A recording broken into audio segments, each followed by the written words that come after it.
Hey. This is Individual Perspective Podcast. Yes. I'm kind of coming in for a thought process. This is a thought provocative situation. How do I,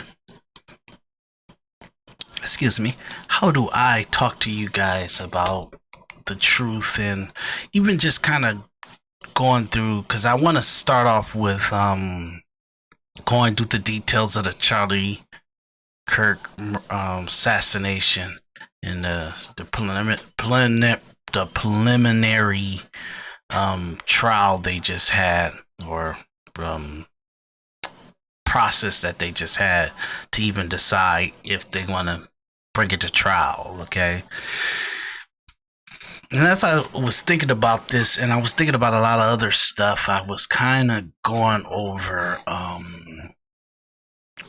like, why are the average people not impulsively or on impulse intelligent or smart or even thought provoking? You know what I mean? Why does the average person have a herd mentality and have a somewhat what they call like a just like a mindset to get along to get along? You know what I mean? Why is it like that? Why you have to go through so much to walk the masses through the most simplicity things of life? Why is it so like architecturally it's so complicated in order to get the most basic understanding communicated to the masses, and the masses actually comprehend it and they kind of get it? You know what I mean? Why is it difficult like that? And in my long studies over the last decades that I've been kind of look at this and everything like that, I've noticed this is because it's the conflict of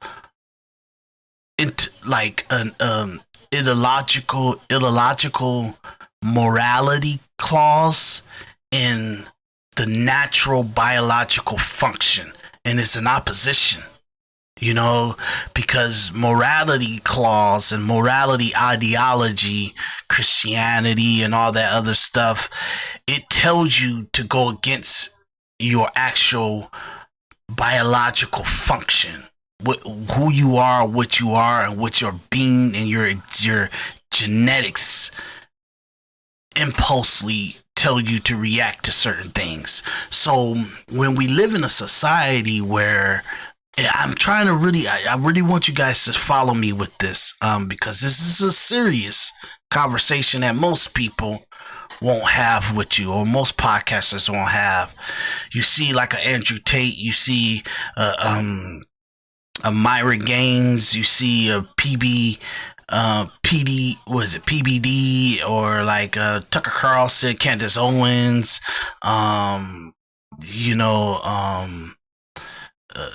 your flashy, gaudy, powerful celebrities and social influencers and everybody. You see them have these kind of mindsets that they have that works for them, and they teach it to the few flocks that kind of, or people that come towards them that's ready to kind of really take themselves to another level.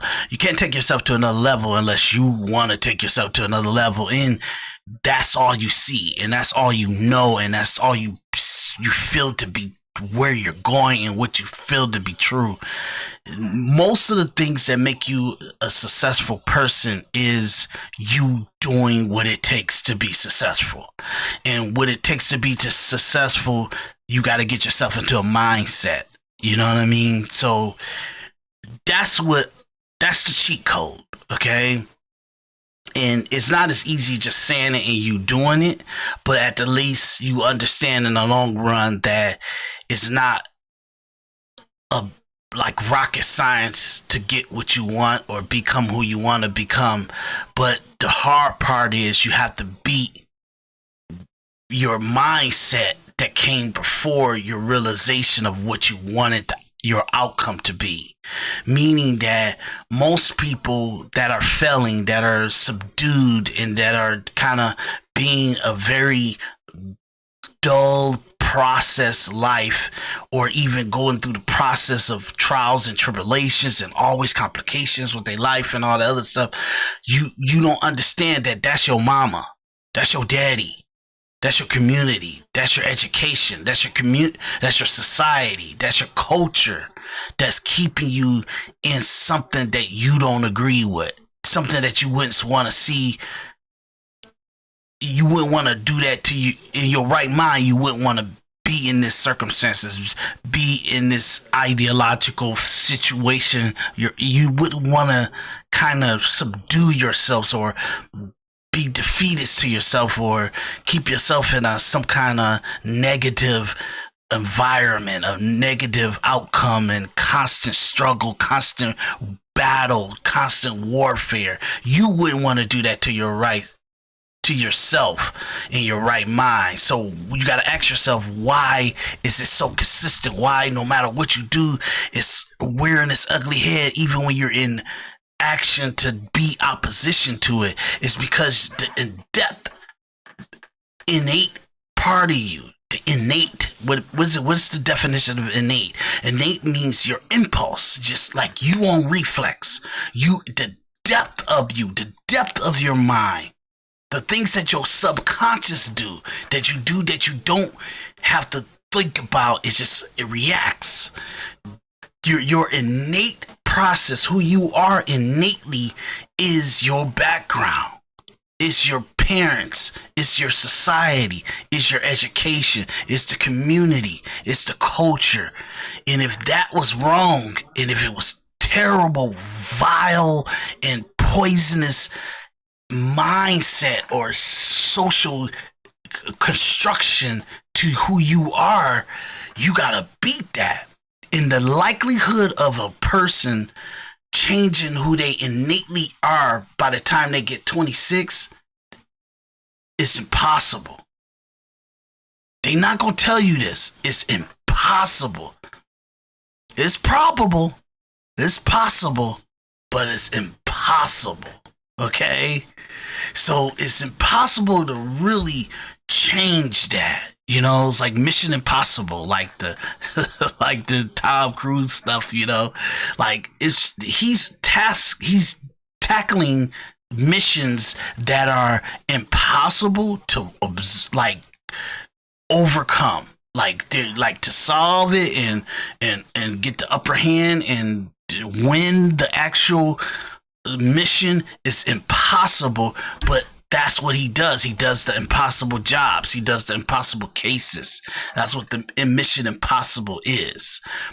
That's how it is for your psychology, in your innate ability. I always say, who you are and what your parents and what your surrounding and what your culture and what you are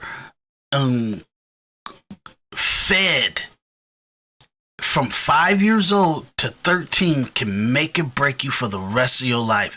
You think you can overcome it when you're in your teenage and you're in your 20s and you're in your 30s, but no, you are a product of how and what happened to you and what was your actual makeup from 5 to 13. That's what my depth research shows me over decades of understanding the human psychosis.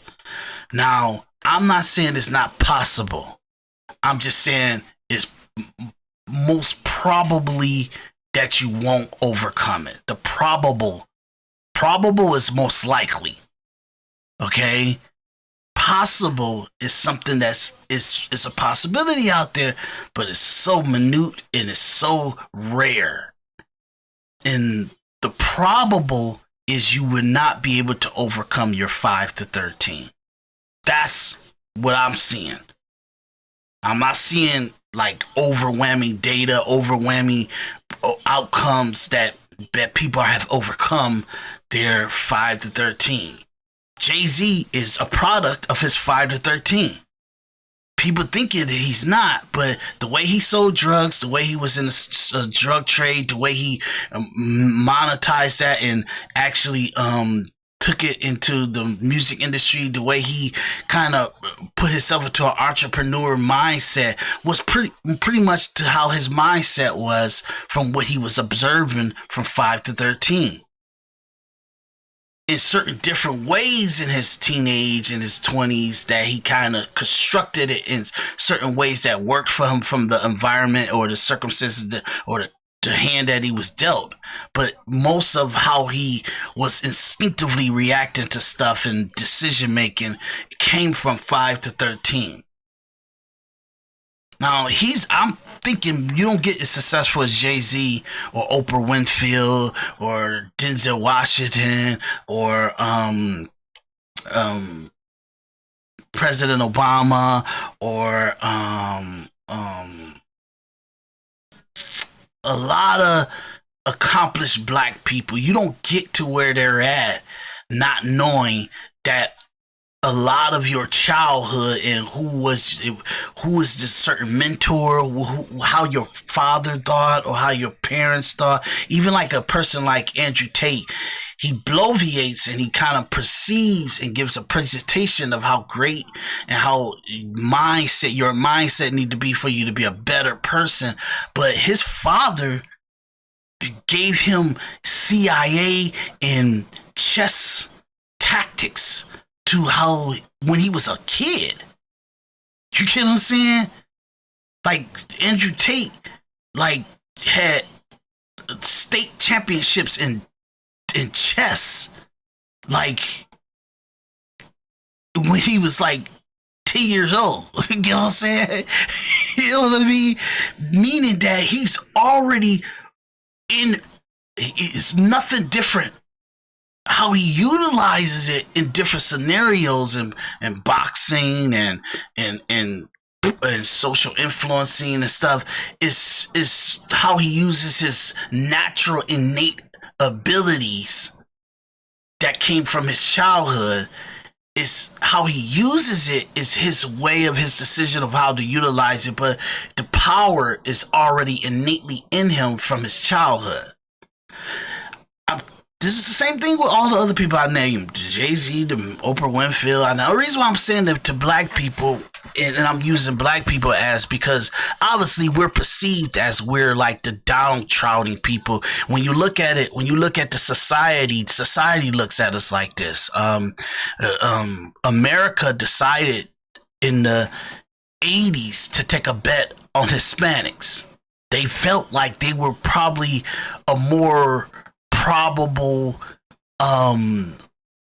successful group of people to really bring a mass population of successful people in America. If we were going to get a lot of more people in America to be successful with, and not only the Rothschilds or the whites and stuff like that, black people, they're kind of like they're almost in a perpetual self-destructive mindset. So we can't really spend another decade or 2 decades trying to get these people in their mindset. We got to put our money on what's most likely going to be a more broad spectrum of people to be successful in America and to give stability to the economy, to the government, and all the other stuff. So the American structure start to take a bet on foreigners, on different nationalities, Hispanics, and then in the 90s Arabics. You get what I'm saying? They start bringing a lot of these people into the country in mass droves in the early 2000s and the 2000s, and that's why you get the society we have now. You know what I mean? Because the bet was on anybody except Black Americans.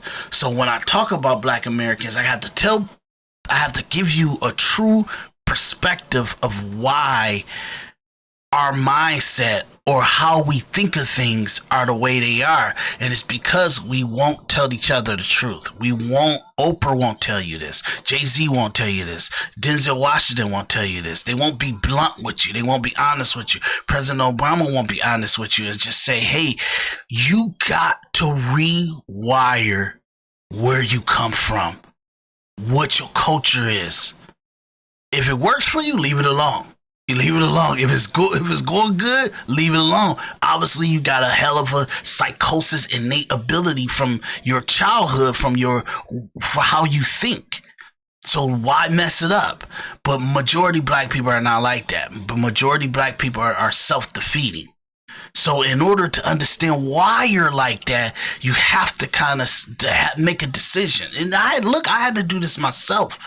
I had to make a decision. Okay, what mindset, what thought process, what like innate makeup in me makes me fail or makes me do self-sabotaging things to myself that in my right mind, I wouldn't want that outcome for myself. I wouldn't want to do that to myself. I wouldn't agree with that. What is it in my head? I had to go deep into it, and then I had to make enemies with people I love. I had to look at the people I love as what they are and how they move and how they think and what factor that plays in what happens to me. So I had to do that, and I had to do it so much that it became impulse, that I make a decision, that I evaluate and I dissect and I give an objective analysis to everything and everyone. That's a hard thing to do, and still today I kind of almost like lie to myself a little bit, because I know me, how I really see it is so brutal that it's not gonna be good.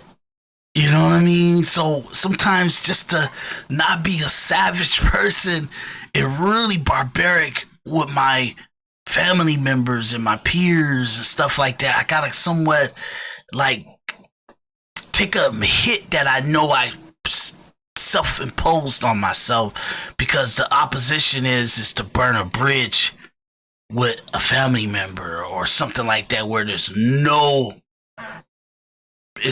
rejoining. It's no possible of reconcile. You know what I mean? And sometimes I'm telling you guys, you can't do that. Sometimes the best is not to have any reconciliation and live the rest of your life burning that bridge and be okay with it. So I'm telling you this because I see that some of the things that hurt us as individuals is that we have a conflict with morality versus biological functions. And you see this in relationships a lot, where men, because we're babies, like, you know, gentlemanly and polite and cordial and how can I say, subdued to the women in our lives or a partner that we have and everything, it may seem like we're soft. You know what I mean? But what we're doing is we're making an actual decision to not be as stern as we probably should be. You get what I'm saying? So we understand that being that stern, being that absolute might breed a actual vile and ruthless and just harsh environment.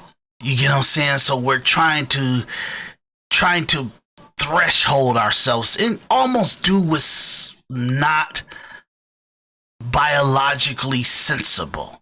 You know what I mean? Because in the long run, this is going to hurt us more than if we were to make the actual common sense biological ruling on this situation, how we are innately programmed to be. You get what I'm saying? So what I mean by that is, you always hear about like women, like right now, women really dislike passiveness of men. They really do dislike it.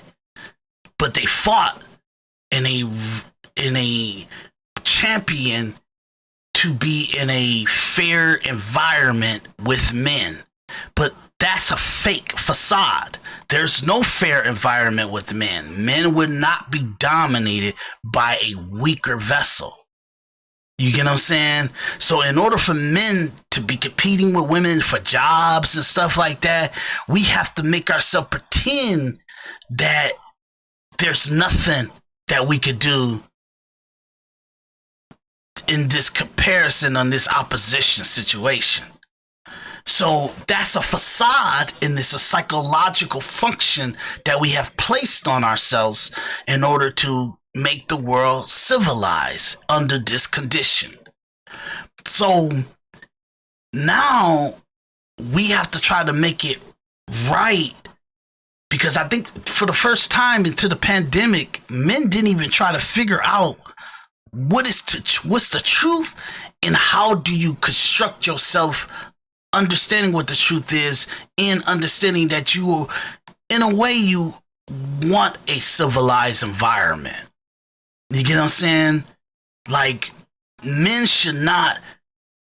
The civilized part is the biological and an innate ability of a man is to never be dominated in any shape or size, form by a woman.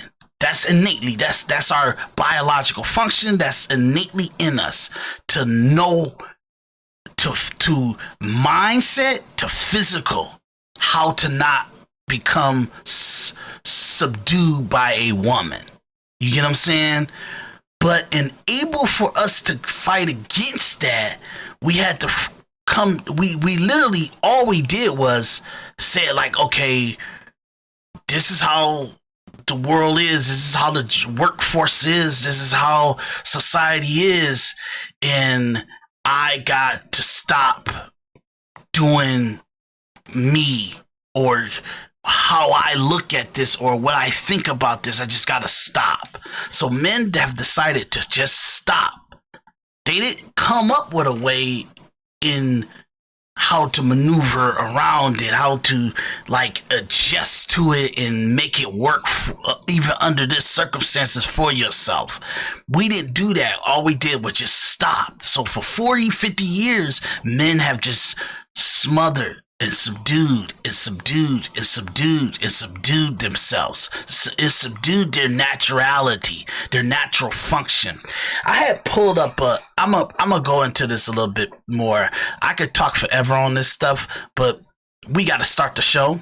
I wanted to just come in and kind of give you a premise of what I wanted to talk to you guys about.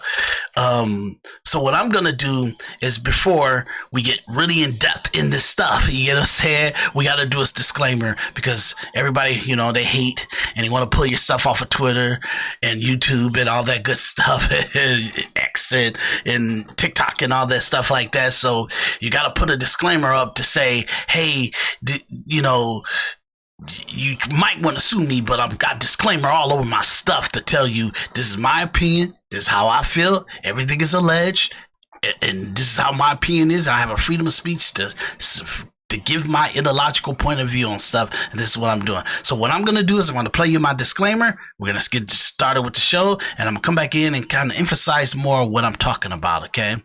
Here we go.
Okay, we're back. We're back. We're back. We're back. We're back. Now we can just, bloviate our opinion on stuff. Okay, we got to worry about haters and the system.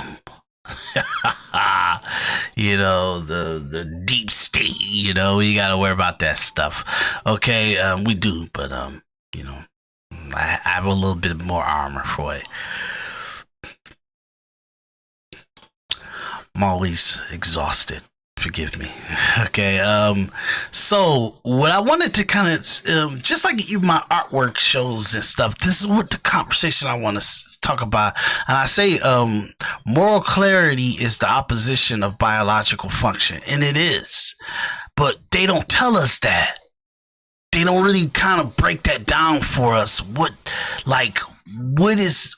happening and what is, and how do we come to terms with that? They don't really do any kind of conversation about it. They just expect us to be okay with it, you know what I mean? Or just kind of understand or have self-realization of it. But the truth of the matter is, moral clarity is the opposition of biological function. Is that a good thing or is it a bad thing? Ideologically,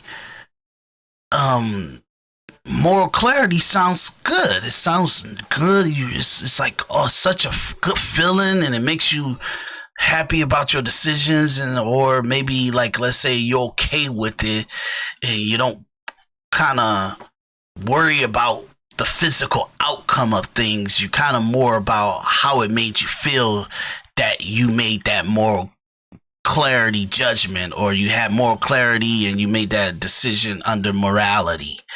And a lot of successful people, even the ones that you love, you look at a person like Mark Wahlberg. He's a Christian. You get what I'm saying? He's a really devout Christian, and he's kind of Catholic, and he kind of really follows his spiritual guide. But that's after his biological function gave him a great foundation to withdraw back into some moral conscience. Do you understand that? Meaning that a lot of people you'll see, and most people that you'll see that's kind of living a life that's successful and happy, and somewhat they're content with the things that are going on in their life, and they could give all these philosophical and spiritual and advocate their mindset and stuff like that, and like what you should do to become a better person and all that stuff. That persona, that imagery, that self-realized person came after their success. You get what I'm saying? That came after their success. That facade of Mark Zuckerberg, that facade of Mark Wahlberg, that facade of Denzel Washington, that facade of Andrew Tate, that facade of President Obama, that facade of Oprah Winfrey, that came after biological function dominance, okay? Meaning that after they got into a place where they didn't have to be barbaric, they didn't have to be aggressive, they didn't have to have a absolute and a black and white observation in decision making and physical action orientation and outcome accomplishment and devotion to their outcome. After all that energy, all that hatred, all that anger, all that aggressiveness, after that gave them the outcome that they desired and that they wanted and that they see to be redundantly happening when they kind of was in that mode, they have retreated to this moral clarity. You get what I'm saying? And now that's what we're listening to. That's the advice they're giving us. So, if the title of my episode It's called "Why Does the Realized Advocate Subdue?" You know what I'm saying? Mindset. Why does the realized advocate subdue mindset? They do that because their biological function and what they did innately and impulsively of their biological function has given them a lot of outcome. So it gives them ways where they're secure, they're safe. They don't have to worry about the jungle of light bills or mortgage or taxes or stuff that's like a day-to-day function. Putting gas in your car, put food on the table. They don't really have to think about like things that people they're kind of doing things to kind of be able to function on a day-to-day basis. They're kind of like decades away from needing to absolutely worry about that stuff. And that's a rare mindset. Most people, you got 8.5 billion people on the planet, maybe 100 million of them live that life where they're decades away from have to deal with how they're going to pay their mortgage, how they're going to pay for their car, how they're going to pay for their car notes or their insurance or put food on the table for the whole year, paying for the electric bills, going on trips and vacation and stuff. They're decades from having it where it's a situation that they can't do on a whim. Any of this stuff they can take care of on a whim and not ever have to worry about for decades. That gives them a place where they can say, I want to be a better person. I want to give back to what I've got. So I want to just talk really gentle to people. I want to be very pussy to people and give them a pussy mindset and a weak mindset that they think, oh, just believe in God. Just believe in Jesus. Just to do that. And it's not that you don't, that believing in Jesus and believing in God and all that stuff is not gonna work for you. Trust me, it does. But in order for that's got to be a self-realization that you feel like you're in a foxhole and you pray to God or you kind of discipline yourself to God and say, talk to me. And God gives you a message or a passage that you kind of listen to and it puts you into a mindset that you start repetitively kind of keeping yourself in that mindset, and it gave you good outcome. It gave you good clarity. It gave you where you wasn't so much in desperation and acting in desperation. It gave you a moment to breathe and to take a step back and make a better judgment on something. And that was the voice of God, and that was the voice of Jesus giving you clarity, giving you a moment to say, okay, I need to approach this situation like this. I need to be disciplined to this situation like this. That may be a factor of the implementation of the movements and the ideological function of God and Jesus. You get what I'm saying? But trust me, that's something personal that you're going to go through and you're going to see. Most of the time, you need to be in your biological function when you want true outcome. Look, I had to find this the hard way. You get what I'm saying? I had to find this out the hard way. And what do I mean by that? I mean, like I said, I like to show it to you guys in an example in relationships, because I think a lot of people kind of, you hear these podcasters talk about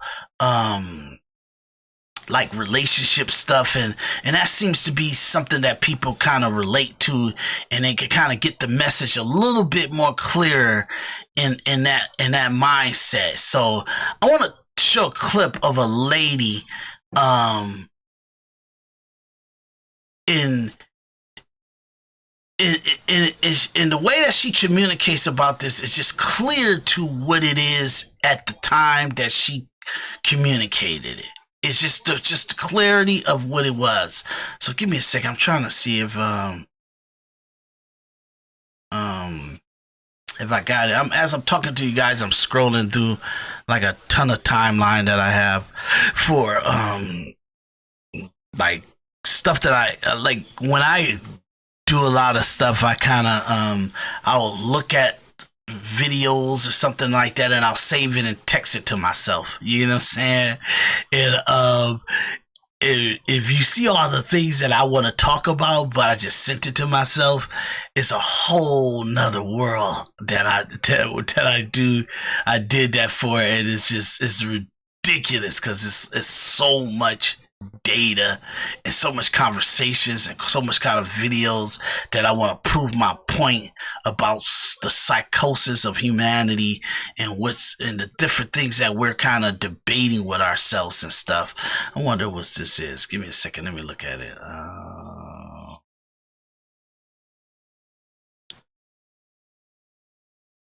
Let me look at this.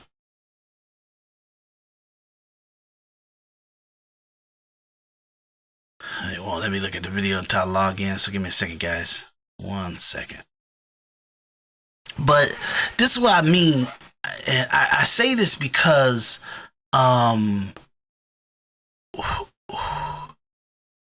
give me a second, because I don't want to play the video.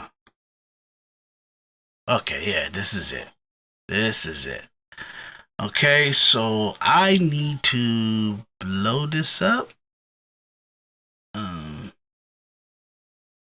Can't really blow it up, but let's see. Yeah, blow it up. I'll put it into the screen. Sorry, guys, I'm kind of multitasking because I am my switchboard. I am the person that's doing the behind the scenes production stuff, the graphics and everything, and so I'm trying to set this up so it can be somewhat viewable. Okay, but let me see how I want to do this.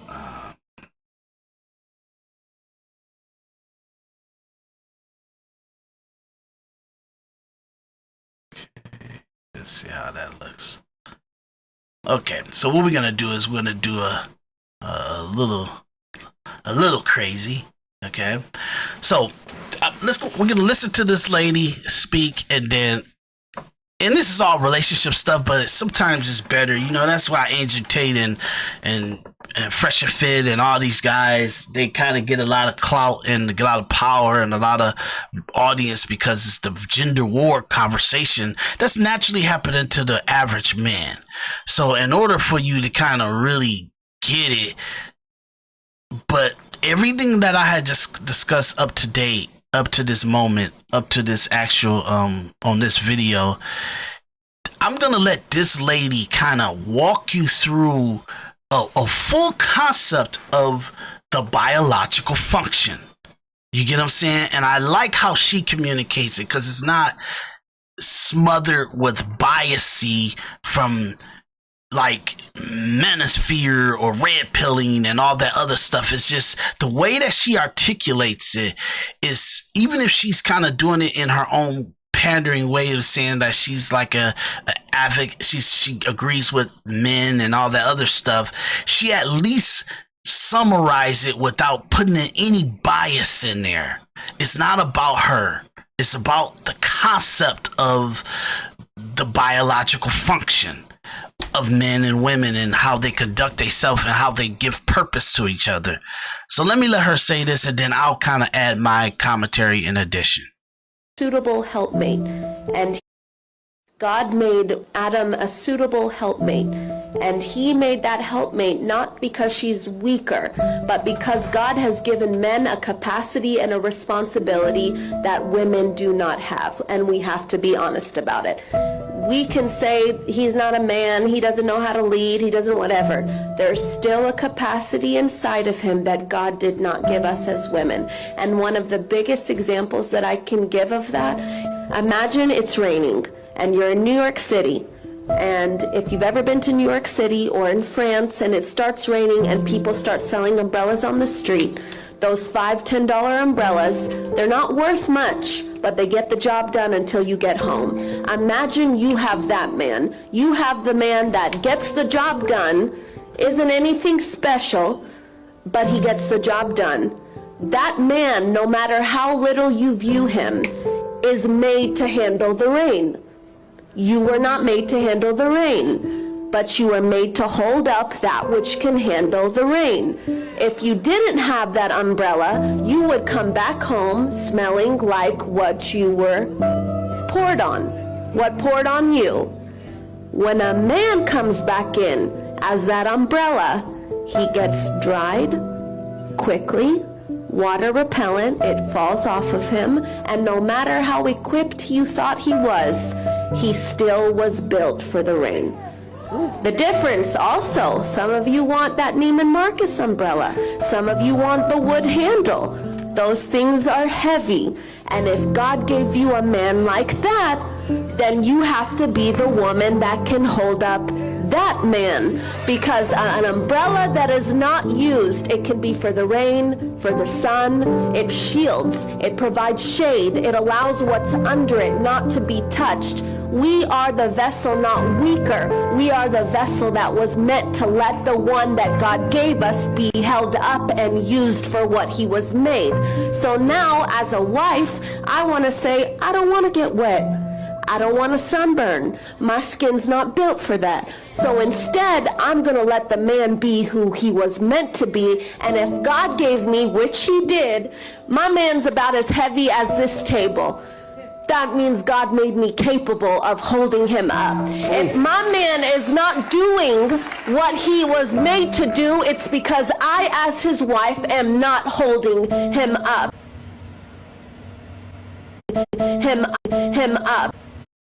Okay, so the Giga Bass Dad, I don't know if that's just the video he kind of grabbed and did a little cutting of it, but I want to keep it there to that communication that she had, and this will be at so 2:39. Okay, so I got to remember to stop it there. So the point of her saying that, and why I think that's like, it's very, very substance, and it's logical, and it's the actual thought process of biological function. What is, like, obviously, you know, she said she holding her man up and stuff like that. And holding up a man in a man and a woman relationship doesn't mean that you taking care of the man and stuff like that. It's more that you're doing things that don't prevent him to do things that he feels that he needs to do in order to have the outcome of the long term of the house. So sometimes, because we're in opposition of each other right now, women like their money and men like their money. But men only like their money, and they only like detaching themselves from their women with their money, is because it's become an adversarial household. Even with people, I'm talking about marriages and people that's living together and people that's like, it's opposition. It's not supposed to be like that. If a woman is coming home with money and a man is coming home with money, they need to somewhat figure out what's on the battlefield. Okay, what are we trying to tackle? What are we trying to? What's the outcome of what we're trying to achieve for ourselves and our household, our castle, our ability, our name? What are we trying to have the outcome in the next 10 years? And we need to do whatever we got to do to support each other to get to that outcome. But if you're in oppositions of it, which I want to do this for the next 10 years of my life. I want to do this for the next 10 years of my life. I want to do this for the next 20 years of my life. I want to do this for the next 20 years. You got competing interests in a household, in one household.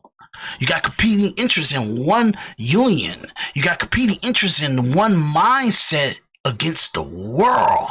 You get what I'm saying? A couple, a household, your opposition on a day-to-day basis is everybody outside your household. That's outside your unit, outside of the people that you feel that's actually contributing to what is the best for your outcome, for your household outcome. So you got millions of people on, like, let's be realistic. How many people is the average couple, is the average marriage gonna have what they want is going to be in major conflict of what's best for y'all. How many people are you going to really come across in a day-to-day function that's going to be in opposition of you guys? Logically, it's about hundreds. Meaning that certain things that are happening around your house, that is happening outside your house, is hundreds of interactions are going to be in opposition of what's best for your household. We don't think about it because we got so used to it. We become so give normality to someone just did something that hurt my finances, that hurt my relationship, the equilibrium of the vibe of my house, the equilibrium of the food that's on my table, the equilibrium of the function of getting to a better place. You have people on a day-to-day basis, and it most likely you're going to come across hundreds of people that are actually doing something that does affect your household daily. If that's to be true, you cannot be having beef inside your house. You cannot have beef inside your relationship. But how can you do that when 40 to 60% of the population, as men and women, 40 to 60% naturally feels individuality or individual outcome is what's best for a union household or a marriage. You have two people in a household thinks that it's naturally okay to do functions that are more self-satisfying. That's what's going on with our society, y'all. I'm just being honest with you. And women, I'm not telling y'all to change up. Don't change up. Keep doing what y'all doing. It's working for you. Okay, it really is. I'm just telling you that the stress, the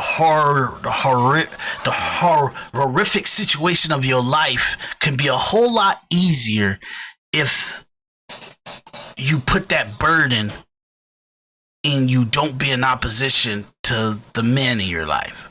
Men are naturally, we take on stress different. Like we can have some major stress on us, and it don't affect us physically like it would affect a woman. Women take a bunch of stress on them, it physically alters you. It completely does stuff to you that in your right mind you wouldn't want happening to you. Men were able to carry that a lot. It's still there, it's still happening, still situations popping up, but we're able to carry it a lot and overcome it in a little bit different ways, in different like function than like a woman. Women will be able, they would kind of throw in the towel, they would pull the grenade, they would do something a little bit more radical at that specific point than what a man would. A man be like, oh, this ain't the time to pull the cord, pull the pin out of the grenade. This is not a time to burn down the house. This is not a time to destroy everything. We can kind of have a broad spectrum on it and kind of maneuver for the next week or so this way, or next month or so, or next year or so this way. But women don't wear that. Men do. We can see the long game, and we can see an outcome and see the worst case scenario and how to overcome it in a better strategic way than women can. That's naturally. Women have grown to do very intelligent and very strategic mindset, but that's very few. That's not all women. That's very few women are they like men. They could like really make strategic movements and stuff like that and make decisions and stuff, but it's not all women. That's a certain very minute group of women. We talking literally like a 5 to 10% or 1 to 10% of all women. You get what I'm saying? So when you understand that, you understand the mindset that she was talking about, because she's talking about using an example as a man that's been the umbrella that shields over the woman, his family, and he takes all the hits and the impact and the elements of rain upon himself, and it kind of he repels, and his body and his how he reacts to it is a little bit different than if a woman gets soaked by rain and the child and all that stuff like that. It's a little bit different. You get what I'm saying? And it's absolutely different. You get what I'm saying? I'll say it again because I do want you guys. We have come down the rabbit hole. I'm not here to give you guys hope. I'm not here to say that there's hope to be had. I think the way that men and women been dealing with each other for 2,000 to 3,000 years, we destroyed it in 70 years. Meaning that the true function, the true abilities, the true culture and innate function of men and women, we have destroyed it in 70 years. Like, that's interesting, okay? That's a whole nother conversation that take me hours to talk to you guys about. But that I truly do believe that from the outcome. So you can't change it. It's not going to become better. We're not going to come to any realization of it. No matter how much it's drawing us and the different outcomes and stuff are drawn, we keep going to opposition.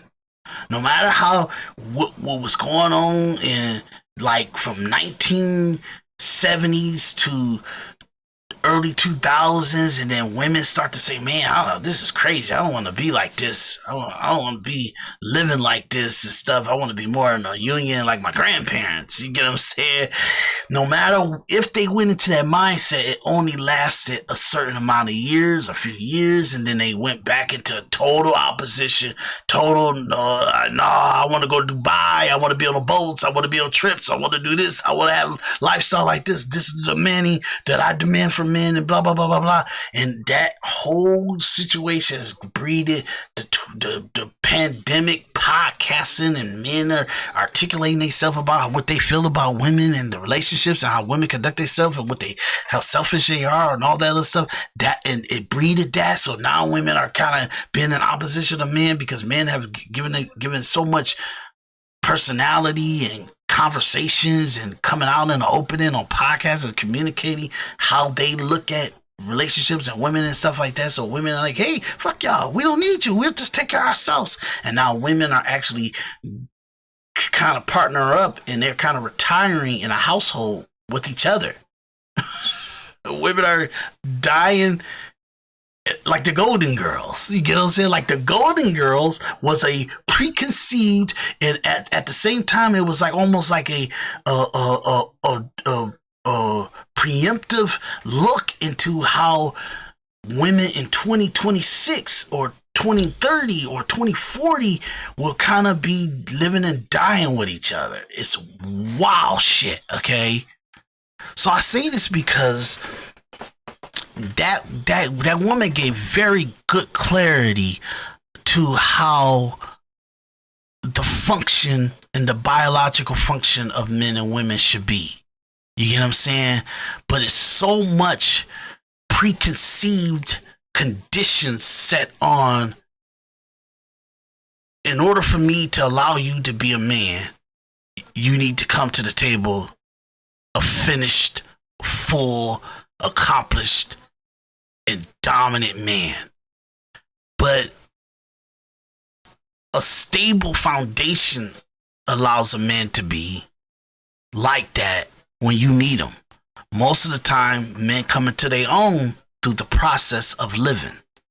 You get what I'm saying? And not living somebody else's life or somebody else's perception of their life, or how you can utilize their mindset to your mindset. No, the bad part about men is that our things that will help us do business, help us in our life, help us in our accomplishments, help us in our task, help us in outcome of what we want to have the outcome for our life and our families or whoever we're surrounding ourselves. Most of the time, the things that's going to get you through it, the things that's going to make you be accomplished or aware or functioning or have great outcome is your journey.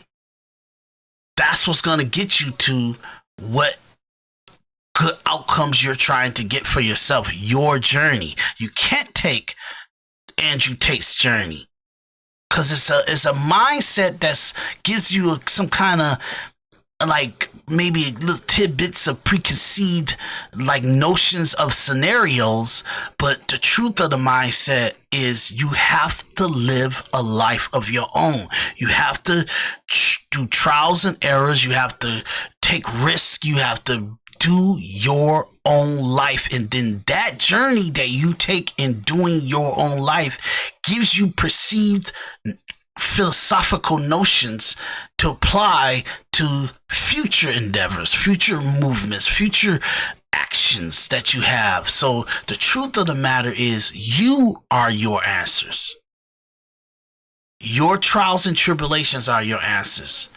Your do's and your don'ts of complete comprehension and knowledge of outcome is your intelligence, is your advice, is your influencer. You are your influencer. So I say this because I think we get so caught up with trying to find an answer outside ourselves, because that's how you find it when you're 5 to 13 years old. You look at and you mimic things that are around you, stuff that you hear, tones you hear, vibes you feel when you're 5 to 13 years old.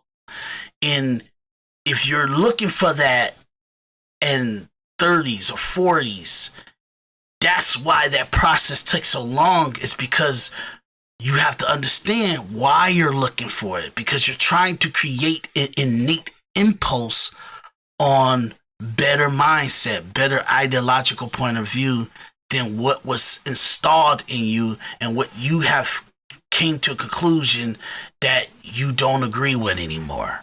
You get what I'm saying?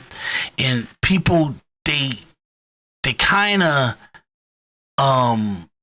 won't tell themselves that, won't come to a realization of that, and that makes us kind of be self-defeating. You know what I mean? So the best way I can explain it to you is your hesitation on being a great accomplished you is you have conflict with what's morally okay for you to do to what's biologically your function to do.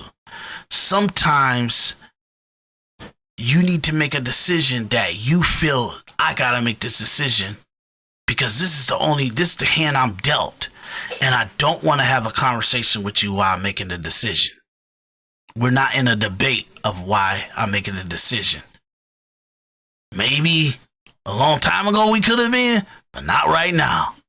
And you will have to be able to have that biological function to just do and have the action of what you're trying to get accomplished. You have come to terms that you gotta do this to kill the buffalo. You get what I'm saying? You can't go into the house and talk to a woman or go to your peers, your partners and all that other stuff and talk to them about what's the conditions and what's the structures and what's the actual standard or function of killing this bull, killing this buffalo to put food on the table. It's got to be in order for you to actually carry out the action and to get the outcome, you have to be 100% clear in your mind you're doing it. And you got to somewhat preconceived you doing it, and this is going to happen and that it's going to be this messy and it's going to be this awkward and you're going to feel something that you're not naturally used to, but it's got to be done. The buffalo got to be killed to put food on the table. So once you live your life like that or come to terms to your life like that, and most people are already functioning like that because that's their makeup. They got it pretty much innate in them from 5 to 13 years old. So that's my conversation with you guys, is to say that to tell you the honest God truth, the actual New Testament is in opposition of the Old Testament, okay? The Old Testament talks about biological function, talks about just the way it is. And then the New Testament kind of sets up preconditions and preconceived ideological point of views that don't really play a factor in the now, in the action of what has to happen. So how do you deal with the preconceived, the ideological mindset of things that happens or stuff that goes on in life? How do you deal with that when you're dealing with what has to happen for a specific outcome that needs to happen for your life? That conversation is my premise of moral clarity is the opposition of biological function. And it's also an actual con that society has placed on the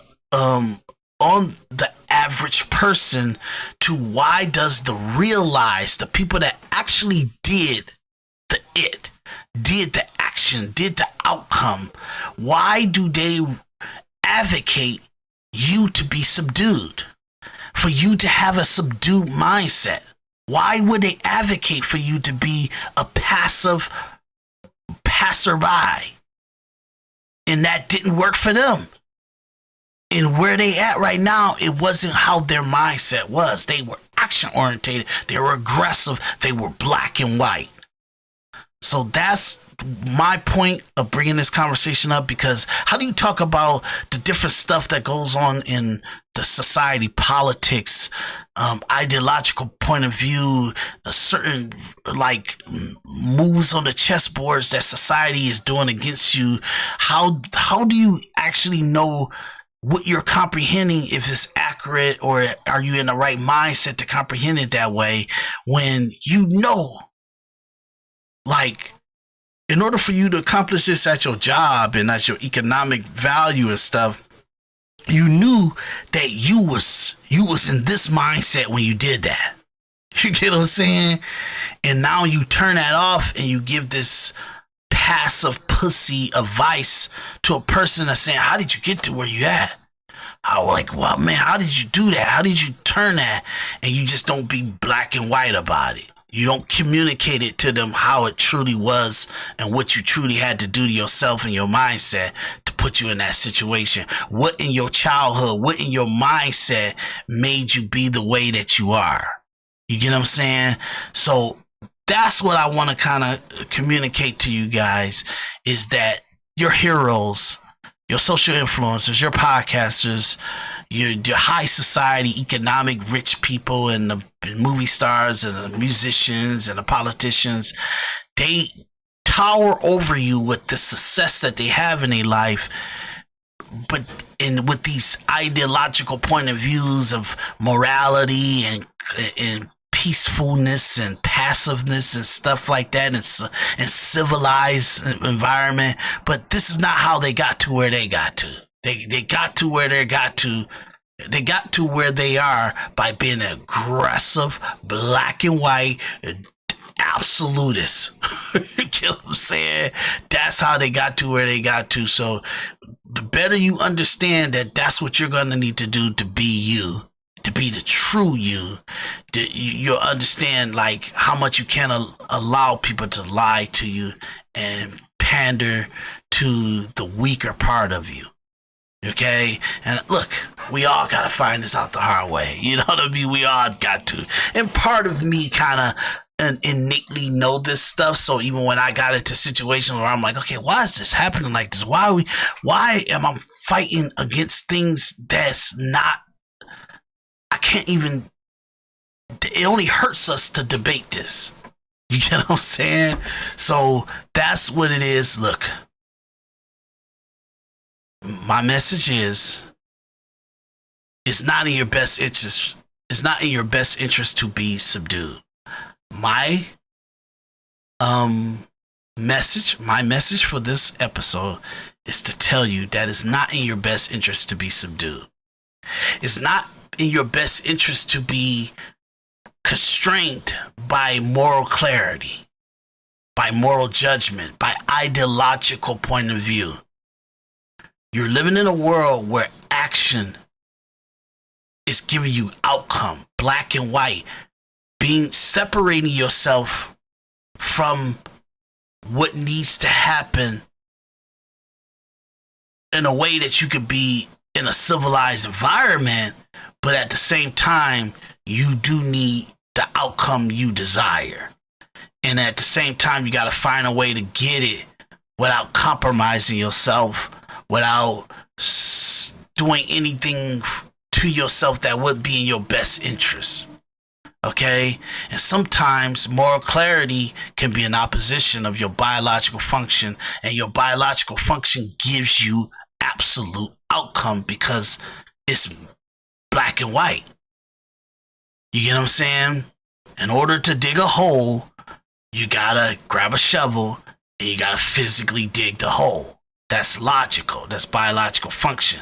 In order to put a buffalo meat and meat on the table for your family to eat protein, you gotta kill a buffalo. You gotta kill a cow. You gotta kill a animal that provides that protein to you in order for you to do it. That's just the biological function of it. Okay? And sometimes business, and sometimes friendship, and sometimes the population that you're around, is best for you to surround yourself with people that are in that mindset of what's got to be done for outcome.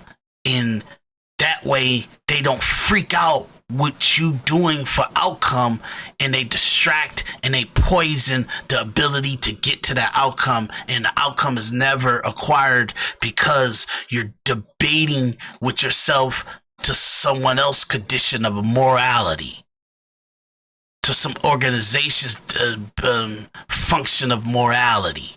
You get what I'm saying? So that's what I wanted to say to you guys. Moral clarity is the opposition of biological function. Once you understand that, then you have to kind of do what's best for you to have better outcome for yourself, and making better decisions of how much moral clarity would you let infringe on absolute outcome for whatever your goals and your accomplishments or what needs to get done is. Okay? And the powerful and the most successful and the most evolved a part of our society seems to be coming from people that they want us to be subdued after they done all the things that they did to accomplish and have realization of what they have realization of what they had to do to get to where they got to, but they don't want to advocate it because it's very barbaric, it's very blunt, it's very black and white, it's very absolutist, and they feel like to have a whole population in a go-getter, aggressive attitude is not, for some moral thought process that they have, they feel like that they don't really want to give to that kind of society. But the truth of the matter is, the clarity of biological function gives people more of a navigation of how they want to make decision to what morality that they allow to affect outcome, and what they need to do to have realization of a realism or a absolutism to It's black and white. If I do this, this is the outcome. If I don't do this, this is the outcome. And once they understand that, they can make a better judgment and actually be okay with the judgment that they picked. Okay? My name is Daris D. McKinney. This is Individual Perspective Podcast. I just wanted to come into here to talk to you guys about this because we're going to like stuff like Charlie Kirk and who Donald Trump is and the Epstein files and understanding like socialism versus capitalism, American ideology versus globalist ideology. Once you understand that, in order to go through that debate, I got to get everybody out the ideal of that